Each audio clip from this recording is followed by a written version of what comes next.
is this little line you can remember. Christianity is not a religion. It's a relationship with Jesus Christ. Well, it's interesting what you're saying. When you did your invocation, and it was probably more your own intuition, your own focused power that you generated. Satan was your moniker. How often other times have you done this? Well, I certainly wasn't looking for him, and I was far away from God. How I became born again, Satan knew it was going to happen within that week, and it certainly did. Because I was angry with my ex-girlfriend. I was living with her, and she had a boyfriend. She was coming over. I walked home from work one day, and I was getting angry, and Satan fueled the fire. I was ready to do something, and I got upstairs, and I started shaking. But you struggle with this, don't you? You struggle with the concept. No, I don't struggle with anything. I got the Lord by my side now. But anyway, I was lying down in bed, and I started shaking. Satan was whispering in my ear, "You're going to get up, you're going to grab this baseball bat, and you're going to kill both of them." Well, that's not good. I had a foot off my bed, and next thing you know, God's hand touched mine. He's like, I got you. Don't worry about it. He don't have a hold of you anymore. You're mine. And I became a Christian, and I've been a Christian for 4 years. Yeah, you don't need that. That's for sure. Don't kill anyone. Oh, absolutely. It's gone. That was all the anger I had. It's not worth those years bottled up. Yeah, not worth it. It was a horrible feeling. Oh, how many people changed my life? But how many people would have taken the bat and finished the job? Thanks, Ethan. I think a lot of people would. It's hard to fight that temptation once you know in the crux of the anger. But there is some common, knowledge to try to maintain, peace in a sense. But I think that caller was very deceptive. Is that Satan who's trying to push that? No, it's man's carnal nature. It's animism. It's bringing the wolf within. That is just essential jealousy and drives of man's inherent need to fight and flight and feed. If that makes any sense, I don't know. Well, you said you remote viewed to 2050. Yes. What's 2051 going to be like? Is it going to highly advanced? Be one? I mean, I think if things progress, I think it will be highly advanced. I think once that merger starts to begin, it may be sooner, but I think it's going to be more advanced. So let's hope. Remote viewing is never accurate. You have to take it with a grain of salt, and it changes all the time. Constantly. Because the present alters the future. The present alters it. In the town of Harrisonburg, Virginia, Jeremy is waiting for us. Hi, Jeremy. Hey, George. How's it going? Okay, thanks. Hey, Winter. How's it going? Hey. I've been up for many hours. It's like a 3-hour time difference here, and I'll try to be clear as I possibly can because I'm falling asleep. At 4:48 in the morning. Yes, exactly. It's funny you're talking about all this stuff like curses and energy and all that stuff. For many years now, I've had such a negative energy, and a lot of bad stuff has happened to me consistently. Pretty much up till now, actually been doing these things which had to do with the emotion code. George, you had Dr. Bradley Nelson on one time, mm-hmm.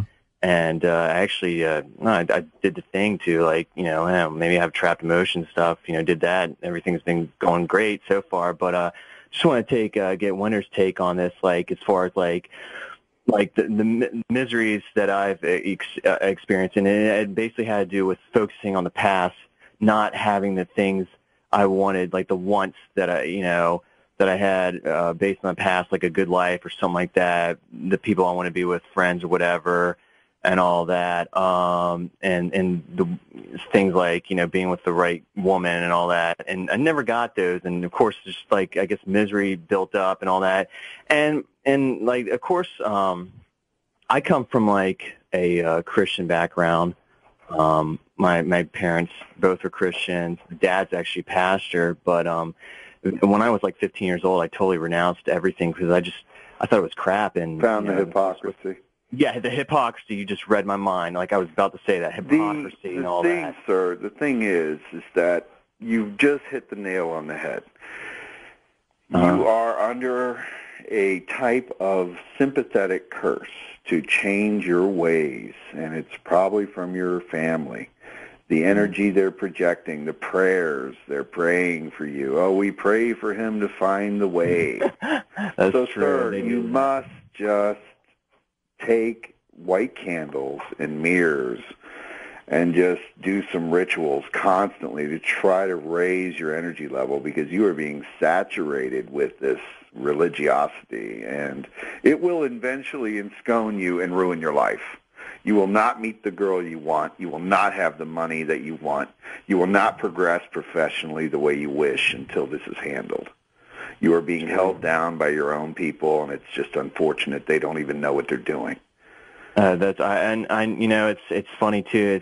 They don't. I mean, and no matter how many times I try to tell them, don't tell them anymore. Say you found the way. Tell them you love Jesus Christ. Tell them whatever they want to hear to stop the prayers. Or just do the white candle rituals. Just invent your own. Just project, because you need to raise your energy level. You're way in the doldrums, and it's not going to stop. It's going to continue to take you down. Car is going to break down. Tires are going to be flat. Cops are going to be chasing you around. It's just one bad luck thing after another, and it's been going on for years, hasn't it? Oh God, yeah. I mean, It's like I my whole life actually. Even before I renounced it, before I was 15, like I was miserable probably the day since I remembered. I mean, there you go. My mom was not no good Christian behind the scenes. I mean, God, she like pretty much verbally abused me. Should have been secretive about what you do. I'm always secretive. I don't involve anybody. You went and told them and were open, and that was the biggest mistake you could have made. You should have been a psychologist, Winter. Could be. I talk with a lot of people. There's a lot of human nature here. I look at things very logically. There's a lot of flawed logic in the world, but I'm a dark creature, and I'm just being honest about that. I really don't see much of the darkness in you yet. That's good. I appreciate it. It's a natural thing that I feel, a progression of mankind. And you're not tricking me, because I would have seen it. No, I'm not. Let's go to Seal Beach, California, west of the Rockies. Hey, Joe, let's get you in. A couple more calls. Go ahead. Hi, George and Winter. I was wondering if you know of people in groups like the Bilderberg Group and Council on Foreign Relations or entertainers like Lady Gaga. Are they performing actual satanic rituals? Those are not. They're just doing their art, and they were in the right place at the right time, that upper Broadway New York set. Lady Gaga, for example, had a series of other stage names, and she was just really trying and pushing for years. And so some of these people really aren't doing satanic rituals. Michael Jackson was hardcore into the occult. A lot of people don't want to hear that, but he was.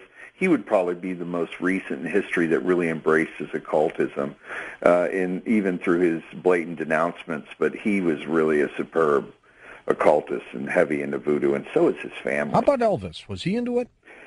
Elvis had people around him that were, and Tennessee is saturated with that energy, that good old witchcraft, black magic, and it's there, and it's just been there, and it was brought there by ancestors and Indians and stuff. So yeah, Elvis, he was around it.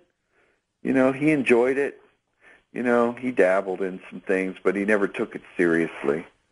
It was always just parlor tricks for him. Did you sell your soul?